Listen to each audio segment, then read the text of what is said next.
اعوذ باللہ السمیع العلیم من الشیطان اللعین الرجیم بسم اللہ الرحمن الرحیم۔ ناظرین کرام، السلام علیکم ورحمۃ اللہ وبرکاتہ۔ مسائل زندگی میں آپ کا استقبال ہے۔ آج ہمارے اسٹوڈیو مہمان ہیں حجت الاسلام جناب مولانا ذوالفقار صاحب مہدی۔ ہم ان کا استقبال کرتے ہیں۔ اس سے قبل کہ آج کا یہ ایپیسوڈ شروع ہو، میں حجت الاسلام سے گزارش کروں گا کہ ماہ سفر شروع ہو چکا ہے، اور یہ ایام عزا جو ہیں یہ بہت ہی شدت والے ہیں، اور اہل بیت علیہ الصلوۃ والسلام کا لٹا ہوا قافلہ کوفہ اور شام کی منازل سے گزر رہا ہے، اور زائرین کرام اربعین منانے کے لیے کربلا تشریف لے جا رہے ہیں۔ اس سلسلے میں مختصراً آغا کچھ ارشاد فرمائیں، پھر سوال و جوابات کا سلسلہ ہم شروع کریں گے۔ آغا السلام علیکم۔ وعلیکم السلام۔ بسم اللہ۔ اعوذ باللہ من الشیطان الرجیم، بسم اللہ الرحمن الرحیم۔ الحمد للہ الذی کفا وسلام علی عبادہ الذین اصطفیٰ محمد وآلہ الطاہرین لا سیما الامام المبین بقیۃ اللہ فی الارضین الحجۃ الثانی عشر الامام المہدی المنتظر صلوات اللہ وسلامہ۔ یقیناً ایام عزا اور ماہ سفر کی پہلی تاریخ کو اہل بیت علیہ السلام کا قافلہ شام پہنچ گیا تھا، اور شام وہ جگہ ہے جہاں امام سجاد 38 سال یا 35 سال شام شام کہہ کے روتے رہے۔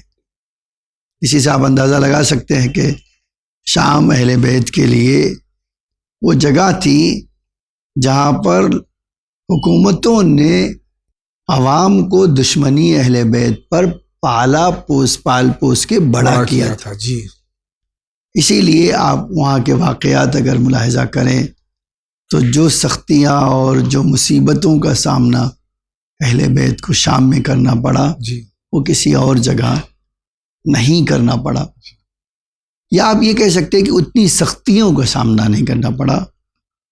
یقیناً ہمارے لیے یہ عزا امام حسین علیہ السلام کی، جہاں افضل العبادہ و اقرب القربات ہے، جی، وہیں ہر انسان کے لیے امام حسین کا ایک عظیم دسترخوان ہے، جو انسان اپنے ظرف کے مطابق اس دسترخوان سے فیضیاب ہو سکتا ہے اور ہونا چاہیے۔ بے شک جی، اور جتنا امکان ہو اس فیض سے کو اپنے لیے حاصل کر لیں۔ جی، اور یقیناً آج شاید بہت ہم، کیونکہ بہت ساری چیزیں جو مفت میں مل جاتی ہے، جی، اس کی قدر کب ہوتی ہے؟ جب وہ چھن جاتی جاتی۔ جی، تو اس کی قدر شاید ہمیں اس قدر اتنا نہ ہو جتنا اس کا ہونا چاہیے، لیکن یقین جانیں کہ ایک دن ایسا آئے گا کہ آپ کے اور میرے نام اعمال میں اس سے بڑھ کر کوئی نیکی نہیں نہیں ہوگی۔ ہوگی، بے شک جو اللہ کے نزدیک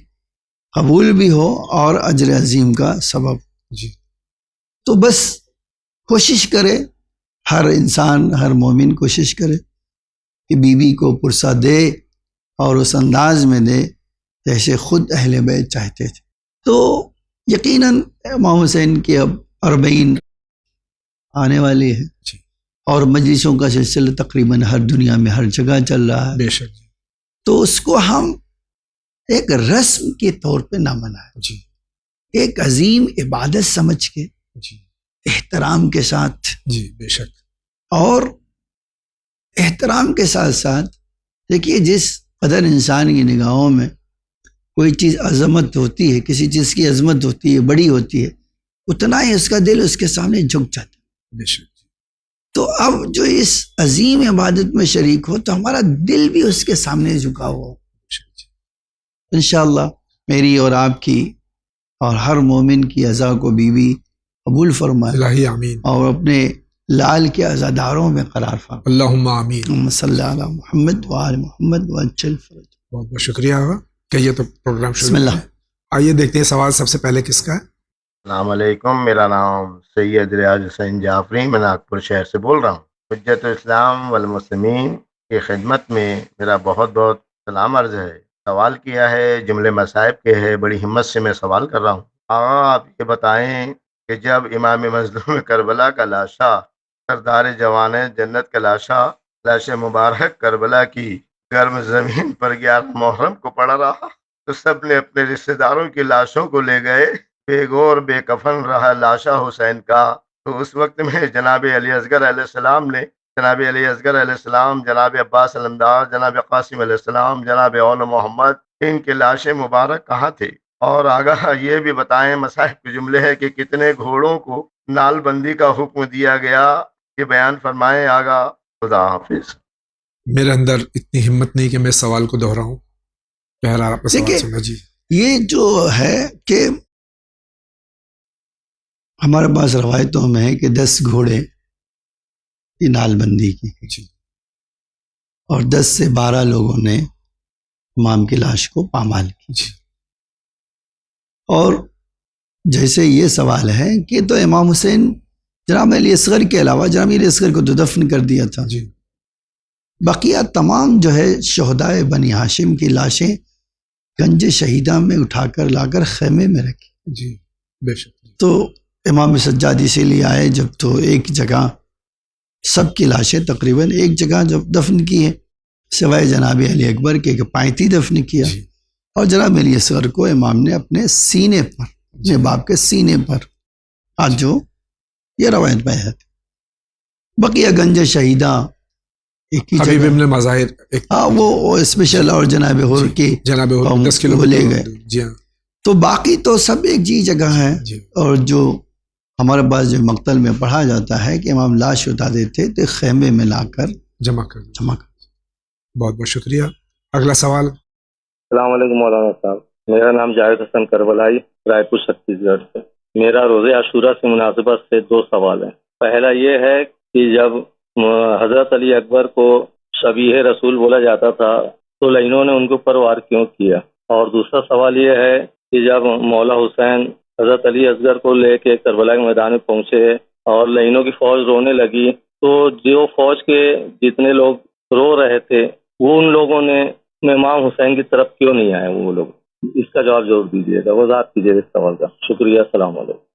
شبیہ پیغمبر حضرت علی اکبر علیہ الصلاۃ والسلام جب شبیہ تھے، اور تمام تاریخ متفق علیہ ہے کہ شبیہ پیغمبر تھے، آج بھی ہم اپنے سنی علماء سے سنتے ہیں کہ شبیہ پیغمبر تھے، تو پھر جو جانتے ہوئے بھی کہ شبیہ پیغمبر ان کو کیوں شہید کیا؟ آپ جی کیسی بات کہہ رہے ہیں؟ آپ دیکھیے یہ سوال جو ہے بالکل غلط۔ جی، جو امام حسین کو خود کہتے تھے کہ ہاں ہم مانتے ہیں کہ آپ نواسہ رسول ہیں، جی، جو کہتے تھے کہ آپ زہرات کے دل بند ہیں، جی، چنی کی نہیں جانتے تھے۔ جی، شبیہ رسول تو بعد میں آتا ہے، جی، امام حسین تو خود رسول اللہ کے مشابہ تھے یا نہیں تھے؟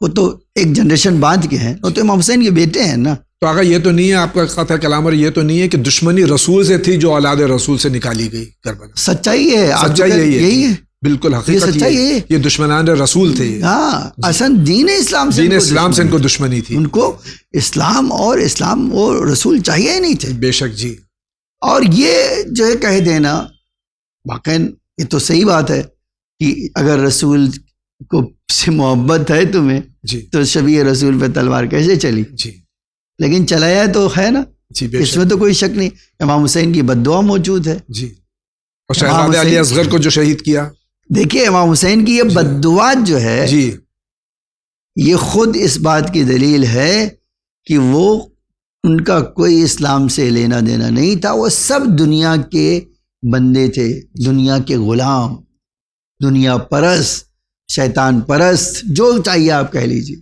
ان کا خالی وہ جو امام حسین نے ایک جملہ کہا ہے، ان کے دین ان کی زبان پر چپکا ہوا ہے، جی، کھانا جہاں مل جائے گا وہیں دین چھوڑ دیں گے، جی، وہ ایسے لوگ تھے۔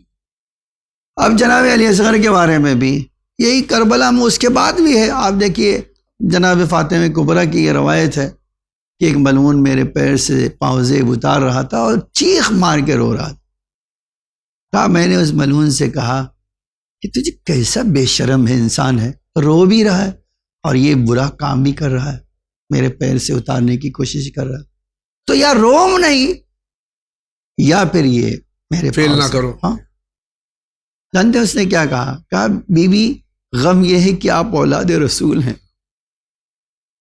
یہ جانتے ہیں ہم، اس میں ہمیں کوئی شک نہیں ہے. کر یہ اس لیے رہے ہیں کہ ہم اگر ہم نہیں لیں گے کوئی لے لے گا. تو یہ دنیا پرستی جو ہے جی اس حد تک ان کے وجود پر چھا گئی تھی، دین اسلام سے ان کا کوئی ناتا اب نہیں رہ گیا.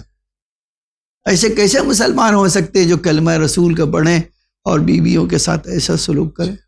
ان تمام پر اللہ کی لعنت ہو. آئیے آگے بڑھتے ہیں. میرا نام قادم نظر رضوی ہے، میں مہاراشٹر اورنگ آباد سے بات کر رہا ہوں. میرا سوال یہ ہے کہ امام حسین علیہ السلام اور حضرت عباس کے روضے میں کتنا ڈفرینس ہے، کتنے کلومیٹر کا ڈفرینس ہے، تو وہ بتائیے. اللہ تعالی ہم سب کو بار بار کربلا کی زیارت نصیب کرے. یہ جو بین الحرمین حضرت ابو الفضل عباس علیہ الصلوۃ والسلام اور سید الشہداء امام حسین علیہ الصلوۃ والسلام کا روضہ مبارک ہیں، اس کا ڈسٹنس دیکھیے مجھے ایگزیکٹلی تو یاد نہیں ہے، لیکن مجھے جو یاد ہے وہ 400 میٹر کچھ ہے، جی اراؤنڈ 400 میٹر کچھ جی بیچ میں فاصلہ ہے. جی 1 شکریہ. کلومیٹر نہیں ہے. جی شکریہ. آگے بڑھتے ہیں. السلام علیکم. جی مجھے آپ سے ایک بات پوچھنی ہے، کیا اماموں پہ سورہ فاتحہ پڑھ سکتے؟ پلیز رپلائی می. یہ کیا قرآن مجید پڑھ کے ہم معصومین علیہ الصلوۃ والسلام کو ہدیہ کر سکتے ہیں؟ بالکل کر سکتے. شکریہ. آگے بڑھتے ہیں. السلام جاوید بھائی ماؤ صاحب، میں محمد دہلی سے بول رہا ہوں. جی جاوید بھائی، میں ایک سوال اگر اس کی وضاحت کر سکے تو آپ کی بہت بہت مہربانی ہوگی.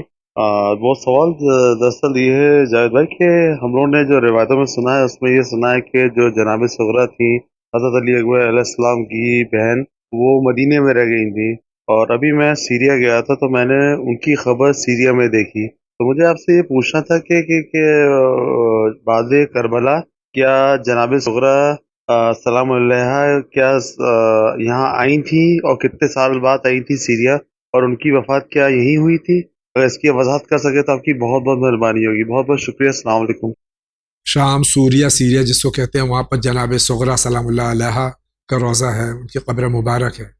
تو آپ وہاں دیکھیے تشریف یہ جو جامع الصغیر میں جی ہے وہ حقیقت میں جناب صغرا نہیں ہے امام حسین، جی وہاں کچھ اور لکھا ہوا ہے، جی امام علی علیہ السلام کی کسی بیٹی کا نام جی لکھا ہوا ہے، لیکن یہ بھی ثابت نہیں ہے، جی تاریخی کوئی حقیقت نہیں ہے. ہاں یعنی تاریخ میں آپ یہ یقین سے کہہ سکیں ایسی کوئی چیز نہیں ہے. بہت بہت شکریہ. آپ کا کیا سوال ہے؟ میں لونی سے بول رہی ہوں، نصری. السلام علیکم مولانا. مجھے یہ پوچھنا تھا کہ جیسے ہم ظہر اثر مغرب عشاء کی نماز ساتھ میں پڑھتے ہیں، تو ہم جیسے ظہر کی نماز اور عشاء کی نماز، ظہر اثر کی نماز الگ الگ پڑھ سکتے ہیں؟ یہ پوچھنا تھا مجھے. جیسے ظہر کی نماز ظہر کے ٹائم میں، اثر کی نماز اثر کے ٹائم میں پڑھ سکتے ہیں؟ السلام علیکم. ہم ضد نہیں کرتے، ہم نماز کو الگ بھی پڑھتے ہیں، ظہر اثر کی، مغرب عشاء کی، اور ایک ساتھ بھی پڑھتے ہیں. دونوں سنت رسول ہیں. ہاں بالکل پڑھ سکتے ہو، اس میں کوئی حرج نہیں ہے. بہت بہت شکریہ. آگے بڑھتے ہیں. السلام علیکم، میں پٹنہ سے سید فضل حسین. اگر کوئی شخص مغرب کی نماز میں دوسری رکعت کے بعد تشہد با سلام بھی پڑھ لے اور اسے یاد نہ رہے اور پھر تیسری رکعت پوری کر کے پھر وہ تشہد سلام پڑھے، تو کیا ایسی حالت میں اس کی نماز صحیح ہوگی، یا اسے پھر دوسرے کو دوبارہ پڑھنا پڑے گا، یا سجدہ سہو ادا کر لے تو صحیح ہوگی نماز؟ آگاہ برائے مہربانی کا جواب دے. پٹنہ سے سید فضل صاحب. خدا حافظ. 2 رکعتی اور 3 رکعتی نماز میں اگر غلطی ہو جائے اس طرح، خاص طور سے مغرب میں، ایک بار اگر آپ دو الگ الگ بات ہے. جی ایک بار یہ ہے کہ بھئی میں 2 رکعتی 3 رکعتی نمازوں میں شک کروں تو نماز ہی باطل. جی ایک دوسرا مسئلہ یہ ہے کہ میں دوسری رکعت میں بھول کر نماز سلام پڑھ دیں، جی تشہد پڑھا اور سلام پڑھیں. جی اور پھر یاد آئے کہ بھئی یہ تو دوسری رکعت ہے، جی تو کھڑے ہو کر تیسری رکعت پڑھے اور تشہد سلام پڑھیں، پوری کریں ان تیسری رکعت اور 2 سجدے سہو کر لیں. بہت بہت شکریہ. آپ کا کیا سوال ہے؟ فرمائیے. السلام علیکم. میری پریشانی یہ ہے کہ میرا بچہ بہت ضد کرتا، اس کا پڑھائی میں بالکل من نہیں لگتا. کوئی ایسی دعا بتا دیجیے جس سے وہ پڑھنے لگے اور اس کا من لگنے لگے پڑھائی میں، ضد کرنا چھوڑ دے. وہ بچہ ضد کرتا ہے، پڑھائی نہیں کرتا، کوئی وظیفہ دیکھیے بچپنے میں ضد کرنا تو اچھا کام ہے. جی آج جب تربیتی اصول بتائے گئے ہیں جی اس میں یہی ہے کہ 7 سال جو ہے آپ بادشاہ کی طرح رکھیں جی اور 7 سال غلام کی طرح رکھیں جی اور 7 سال جو ہے آزاد مشورہ دے وزیر کی طرح. وزیر کی طرح رکھیں. یہ خود اس بات کی دلیل ہے کہ وہ ضد کر رہا ہے تو اس کو صحیح راستہ دکھائی. آپ ہر چیز دعا پھونک کر جو ہے نہیں ٹھیک کر سکتے. جی ہاں اگر آپ چاہتی ہیں دعا پڑھنا امام سجاد کی جو ہے صحیفے سجادیہ اٹھائیے اور اس میں اولاد کے لیے دعا جو ہے امام نے خود پڑھی ہے جی. وہ پڑھیے انشاءاللہ. شکریہ آغا. ان کا سوال دیکھتے ہیں کیا ہے. السلام علیکم. ہم کانپور سے بول رہے ہیں. یہ پرابلم یہ ہے کہ میرے گھر میں کہ پریشانیاں بہت ہے. مطلب کہ 2016 سے موتیں بہت ہوئی ہیں. گھر میں مشکلات بہت ہے. کوئی بھی کام کرتے ہیں تو بگڑ جاتا ہے. مطلب کہ ہر چیز بہت پرابلم ہے کہ گھر میں جیسے کچھ بھی ہو پرابلم میں بہت مطلب کہ ہر چیز سے جڑنا پڑ رہا ہے. تو کوئی ایسا راستہ بتائیے جس سے ہماری کی مشکلیں آسان ہو جائے. اور کوئی کام کرتے تو ہوتا نہیں بگڑ جاتا ہے. مشکلیں اتنی ہیں 3 سال سے کہ بتا نہیں سکتے. تو آپ سے ایک سوال ہے کہ مشکل گھڑی میں کوئی آپ بتا سکتے کیا ہو سکتا ہے. مختصر کر دو سوال کو. معاشی پرابلم ہے جس کی وجہ سے گھر میں پریشانی ہے. دیکھیے بارہا اسی جو ہے پروگرام میں کہہ چکے ہیں کہ ایک بہترین راستہ ہے معاشی مشکلات سے نپٹنے کے لیے استغفار ہے. جی یہ بار بار کہہ چکے ہیں. جی پھر یہی کہا ہے کہ آپ سورہ واقعہ اور سورہ انا انزلنا مغرب اور عشاء کے بعد پڑھیے. جی صبح میں بھی اور شام میں. تیسری چیز جو میں کہہ رہا ہوں آپ 7ویں مناجات امام سجاد کی پڑھیے. یا من تو حل بہی عقد المکار ہے. جی اے اللہ جو تو سب سے بڑی مصیبتوں کو دور کرے. اور یہ پڑھیے خلوص سے پڑھیے انشاءاللہ وہ مسئلہ حل ہو جائے انشاءاللہ.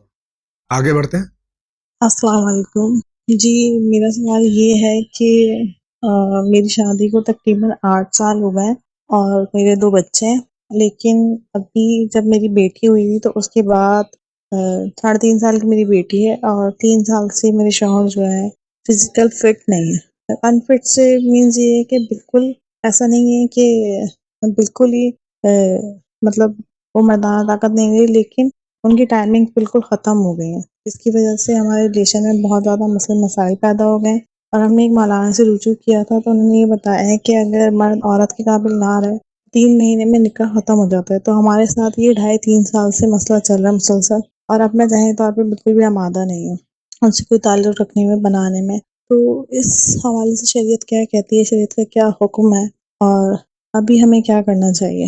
ابھی جو ہمارے معاملات چل رہے ہیں وہ بہت ہی خراب, لیکن جو 2.5-3 سال گزر گئے ہیں اس کے لیے کیا حکم ہے اور ابھی آگے کا کیا حکم ہے کہ آیا اگر میں ان سے علیحدگی لیتی ہوں اس بنا پہ تو کیا یہ میرا جواز مناسب ہے, صحیح ہے, یا اس میں شریعت مجھے کیا حکم دیتی ہے بتائیے گا.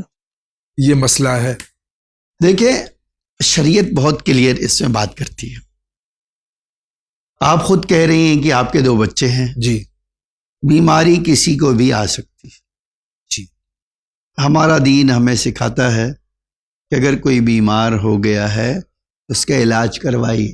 جی اس کو لے جا کے شرم نہیں ہے. دیکھیے کوئی مریض انسان کو ہو سکتا ہے بے شک جی, تو اس کو علاج کروائیے. آپ تو خود کہہ رہی ہیں کہ 8 سال تک آپ دونوں میں کچھ پرابلم نہیں تھی. جی آپ کی بچی کے بعد اس کو اندر ایک پریشانی آئی ہے, آپ لے جائیے ڈاکٹر کے پاس, ڈاکٹر کو دکھائیے. اور ایسا کوئی قانون نہیں ہے ہمارے پاس جو کہہ دیں کہ 3 مہینے شوہر قریب نہیں آیا تو نکاح باطل ہو جائے. جی ایسا کوئی قانون نہیں. کوئی قانون نہیں. جی اب اگر آپ طلاق لینا چاہتی ہیں, جدائی چاہتی ہیں, تو شریعت کہتی ہے کہ پہلے اس کو ٹائم دیجیے ڈاکٹر کے پاس علاج کرانے کے. جی اگر وہ علاج میں ٹھیک نہیں ہوا اور آپ کو بھی صبر نہیں ہے تو آپ بالکل طلاق لے سکتی ہیں اور دوسری شادی کر لیجیے. شکریہ آغا. اگلا سوال دیکھتے ہیں کیا ہے.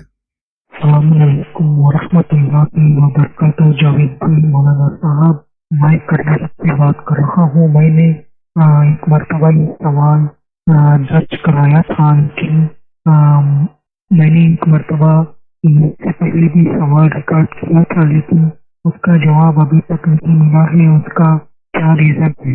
میرا سوال یہ ہے، میری بیوی مجھ کی شک کرتی ہے، مطلب میں کبھی آفس سے لیتا ہوں یا خوشبو، اچھے کپڑے، ویسے ہی یعنی مطلب میں سنڈے کے دن سج دھج کے اگر دوستوں میں گھوم جا رہا ہوں تو میری بیوی مجھ سے شک کرتی ہے کون سی لڑکی کے ساتھ جا رہے ہیں، اتنے اچھے کپڑے، سنڈے کے دن کا آفس نہیں ہے تو پھر آپ کہاں جا رہے ہیں، فلاں فلاں فلاں قسم پوچھتی ہے۔ اگر میں آفس سے لیتا ہوں تو اتنی دیر کس لڑکی کے ساتھ تھی، کہاں تھی، فلاں فلاں قسم پوچھتی ہے، یعنی مجھ سے شک کرتی ہے۔ میرا ایسا کوئی چکر نہیں ہے، تو پلیز کوئی ایک ایسا عمل بتائیے شریعت میں، جو شریعت میں کوئی ایسا عمل یا دعا بتائیے تاکہ میری بیوی مجھ سے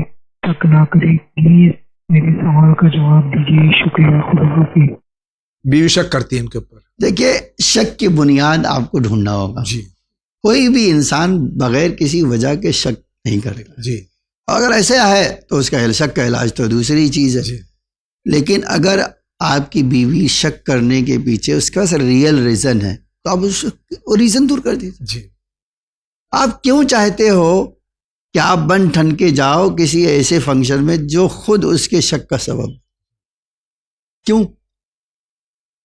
اور دیکھیے، کوئی انسان شک ایسے ہی نہیں کرنے لگتا، جی، کچھ نہ کچھ تو اس کے پاس دلیل ہے، اور ہم یہاں بیٹھ کے یہ فیصلہ نہیں کر سکتے کہ آپ کی بیوی غلط ہے، آپ صحیح ہے۔ جی، اور اگر ناحق ہے وہ، کہتے ہیں بیٹا آپ اس طرح شک نہ کریں۔ بہت بہت شکریہ۔ ان کا کیا سوال ہے؟ السلام علیکم آغا صاحب، میرا نام خادم حسین جان، میں کشمیر لبنان سے ہوں۔ میرا سوال ہے سر، میرا مکان ہے سری نگر میں اور جموں میں۔ 6 مہینے دربار منہ کے ساتھ ہم یہاں چلے جاتے ہیں، تو 6 مہینے ہم جموں رہتے ہیں، 6 مہینے سری نگر۔ کیا مجھے خمس مکانوں کا دینا ہے یا نہیں؟ دوسرا سوال ہے، جو ہمارا جی پی کٹ جاتا ہے، میں گورنمنٹ امپلائی ہوں، تو اس کا کیا خمس دینا ہے یا نہیں؟ شکریہ۔ اب بتا رہے دونوں جگہ ان کے مکان 6 مہینے جموں میں رہتے ہیں، 6 مہینے شری نگر میں رہتے ہیں، تو کیا دو؟ دیکھیے، آغا سستانی تو تسلیم کرتے ہیں کہ ایک انسان کی ضرورت کا 2 گھر ہو سکتا ہے۔ جی، اگر ضرورت کا ہے تو خمس نہیں دینا ہے، خمس نہیں دینا، اور اگر انویسٹمنٹ ہے ایک، جی، تو آپ کو دینا ہے۔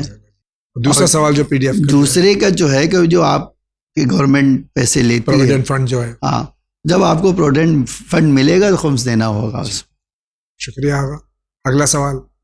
وعلیکم رحمۃ اللہ وبرکاتہ۔ میرا نام حسنارا بیگم ہے، میں اڑیسہ کی کٹک شہر سے بولتی ہوں۔ میرا سوال ہے، آیت خمسہ کی آیت کو بولتے ہیں، اور میرا دوسرا سوال ہے، میرا لڑکا ایک ہے جس کی بیوی کی ڈیتھ ہو گئی ہے، کہ شادی نہیں ہو پا رہی ہے، وظیفہ یا دعا بتائیے۔ شکریہ۔ مثلا یہ جو ہے 5 آیتیں ہمارے وہاں جو کہا جاتا ہے کہ بھائی سورہ حدید کی 5 آیتیں پڑھو، جی، اور سورہ حشر کی 6 آیتیں پڑھو، جی، اور سورہ آل عمران کی 26 اور 27 نمبر کی آیت پڑھو، کسی بھی مشکل کے لیے تمہیں فائدہ دے گا۔ جی، ورنہ یہ تو کہتے ہیں نا 5 آیت تو پورے قرآن میں تو ہر آیت ہی آیت ہے، بے شک جی، لیکن یہ 5 سورہ اور 10 سورہ جو اسی سے آیا 5 آیت۔ لیکن چوتھے امام کے وہاں یہ ہے کہ سورہ حدید کی 5 آخری آیت، جی، سورہ عشر کی 6 کی شروع کی آیت، اور 2 آیتیں آل عمران کی 26 اور 27 پڑھو، کسی مشکل کے لیے تمہاری مشکل دور ہو۔ انشاءاللہ۔ دوسرا سوال جو ہے کہ شادی نہیں ہو رہی ہے، اس کے لیے شادی کے لیے تو بہت ساری دعا بتا چکے ہیں، جی، اور ابھی بھی کہتے ہیں کہ یہ قنوت میں دعا پڑھیے جناب زکریا کی، جی، رب حبلی ذریۃ طیبہ انکا سمیع الدعا، یا یہ آیت رب لا تذرنی فردن وانت خیر الوارثین۔ بہت بہت شکریہ۔ آگے بڑھتے ہیں۔ السلام علیکم رحمۃ اللہ وبرکاتہ۔ میرا نام شاردا خاتون ہے۔ یہ ہے کہ بچہ کو ہم کو دفاع دینا ہے، بچہ کا کس طرح سے دینا ہے؟ ہمیں وہ پیسے سے دینا ہے، کسی سامان سے دینا ہے؟ اور اگر پیسے سے دینا ہے تو وہ پیسے کو بچہ کا بدن میں چھپا کر دینا ہے، یا ان کے نام سے لے جا کے زکات دے دینا؟ السلام علیکم رحمۃ اللہ وبرکاتہ۔ بچے کا زکوٰۃ کیا ہوتا ہے؟ صدقہ یعنی صدقہ یعنی اچھا آپ اگر آپ نیت کر لیں گی تو بھی دے سکتی ہے. دے سکتے ہیں. ہاں یہ کوئی ضروری نہیں کہ چھلا کے دی جائے، لیکن آپ نیت کر لیں گے فلاں بچے کے لیے زکوٰۃ دے رہے ہیں، وہ قبول. بہت بہت شکریہ. آگے بڑھتے ہیں. میرا نام قادری ہے، بھوپال سے بول رہا ہوں. میرا سوال یہ ہے کہ سلام کتنے بار پڑھیں؟ اگر 1000 بار روزانہ پڑھیں گے شہیدان کربلا تو وہ کل سب کے اوپر ہو جائے گا یا الگ الگ پڑھنا ہے؟ شہداء کربلا پہ سلام کرنا چاہتے ہیں تو کتنی بار پڑھیں؟ جتنی بار آپ کے پاس طاقت ہو. جی یہ تو کوئی بحث ہی نہیں. جی آپ ایک بار زیارت پڑھنا چاہتے ہیں، سلام ایک بار کافی ہے. جی 10 بار کر سکتے ہیں، اور نہ زیارت عاشورہ میں 100 ٹائم بار تو جی. وہ بھی کوئی مسئلہ نہیں. شکریہ. آپ کیا کہنا چاہ رہے ہیں، فرمائیے. السلام علیکم، ہم لکھنؤ سے بول رہے ہیں، لکھنؤ میناباد سے بول رہے ہیں. میرا کوشچن یہ ہے کہ میرے 3 بیٹیاں ہیں، 3 بیٹے کے بعد میں ایک میرے بیٹے سے اس کے گھر کا خرچہ چلتا تھا، لیکن ایک لڑکی نے اس کو ایسا کر لیا، وہ سید زادی بنتی ہے، ایسا کر لیا، چپ چاپ اللہ جانے نکاح کیا کہ نہیں کیا، آرام سے رہ رہی ہیں. اب میرا بیٹا نہ گھر آتا ہے نہ کچھ کرتا ہے، ساری بہنیں بھی روتی ہیں، دعا بھی مانگتی ہیں، لیکن اللہ جانے کیا مسئلہ ہے. تو خدا کی دعا نہیں قبول ہو رہی ہے. تو ہم اتنی بار کہہ چکے ہیں، 2 بار آئے یہاں کپڑے پہ لیں، ان کو سمجھایا تھی، لیکن یہ سمجھ نہیں آ رہا ہے. اور اس کے دماغ میں اس کے مشکلیں ہیں کہ بتا نہیں کہ جو وہ دماغ چلا رہی ہے وہی چلنا. اور ان کا دماغ یہ ہے کہ ان کے زیادہ ایک لڑکی کے باپ ہے نہیں، اور یہ جو ہے کہ بس انہیں کی چاہت سے چلتا ہے، ماں اور ساس کی چاہت سے چلتا ہے. پاپا اس سے نہیں آئے ہیں، ان کے پاپا کی طبیعت خراب ہے، ان کو ہارٹ پیشنٹ ہے، کی طبیعت خراب ہے، تو لیکن تب پر بھی آئے نہیں. پرسوں تو ایک طبیعت خراب ہوئی تھی تو آئے تھے، اس کے بعد میں پرسوں سے گئے آئے نہیں. کہیں اس کے لیے کیا کریں؟ اور تھوڑا سا جو ٹی وی کی کہتی ہے وہ ٹی وی دیکھ، ہو سکتا ہے شاید تو سن رہی ہیں، شاید ان کو طرف آ جائے ہم لوگوں کو. تو آپ یہ اللہ سے بھی دعا کر دیجیے گا، اور مولا سے بھی فریاد میری اللہ سے لگتا ہے کیا ہوتا ہے. السلام علیکم، خدا حافظ. یہ ایک فیملی ایشو ہے. اس سلسلے میں اگر وہاں مقامی بزرگوں سے یا علماء سے رجوع کریں. دیکھیں یہ جو مسائل ہوتے ہیں کہ بھئی بیٹا آپ کو چھوڑ کے چلا گیا ہے، تو آپ بہت اس کا رونا دھونا مت کیجیے. آپ خود زندگی اپنی جینے کے لیے خود آپ کو تلاش کرنا ہے.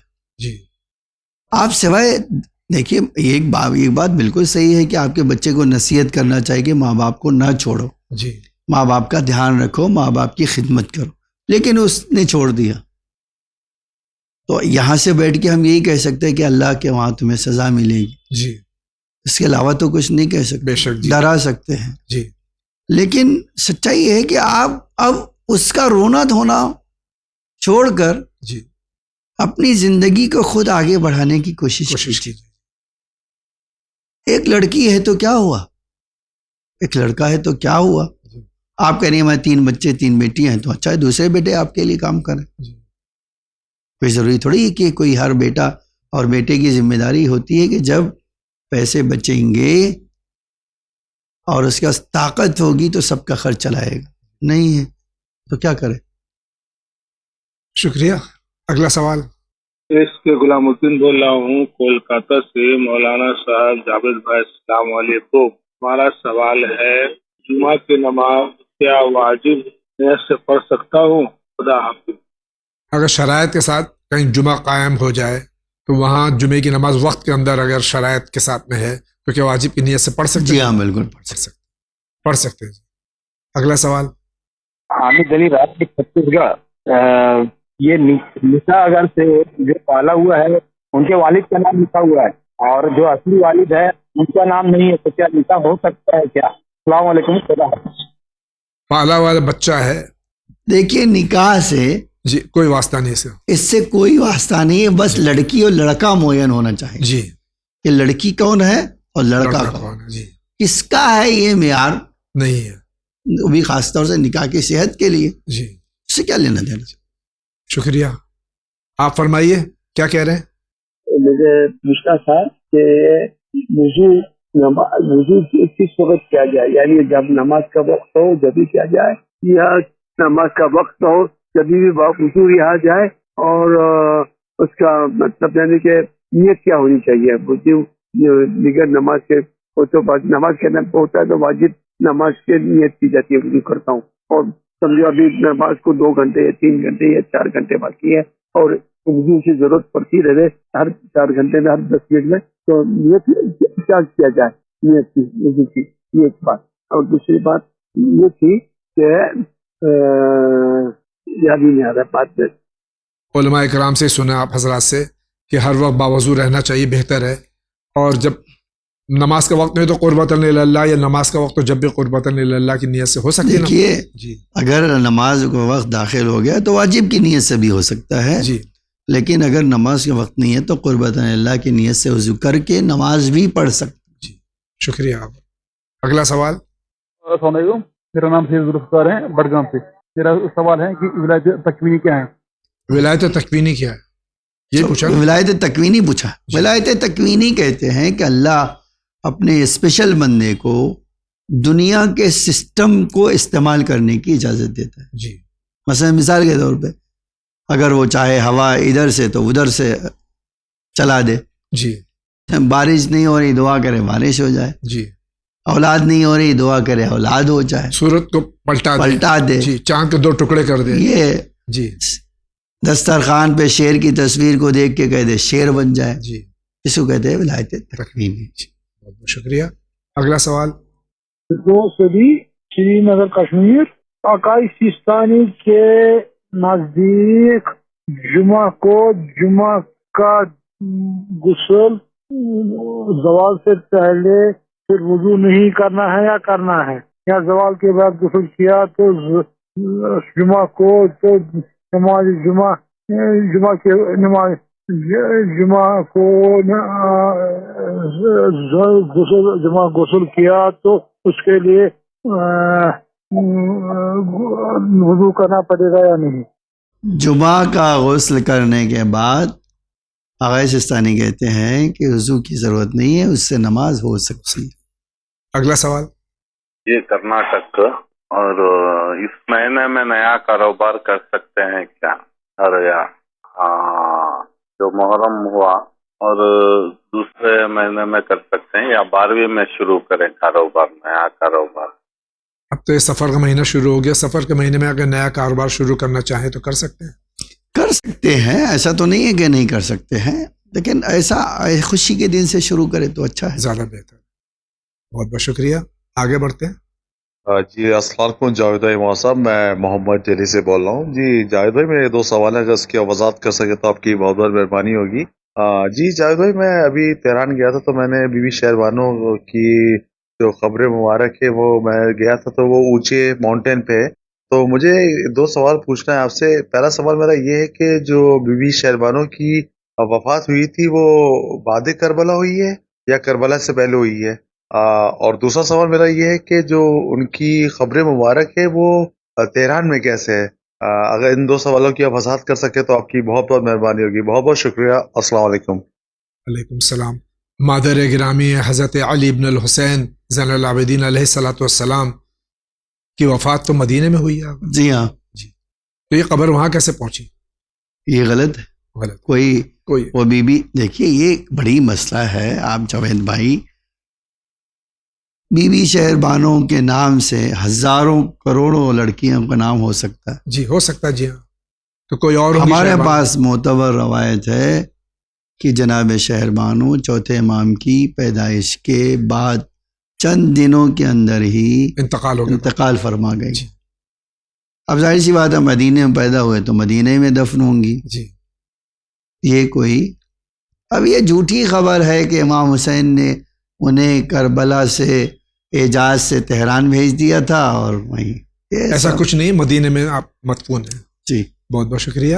ناظرین کرام اسی کے ساتھ جا رہے ہیں بہت ہی مختصر سے بریک پہ، لیکن آپ کہیں نہیں جائیے، ابھی حاضر ہوتے ہیں.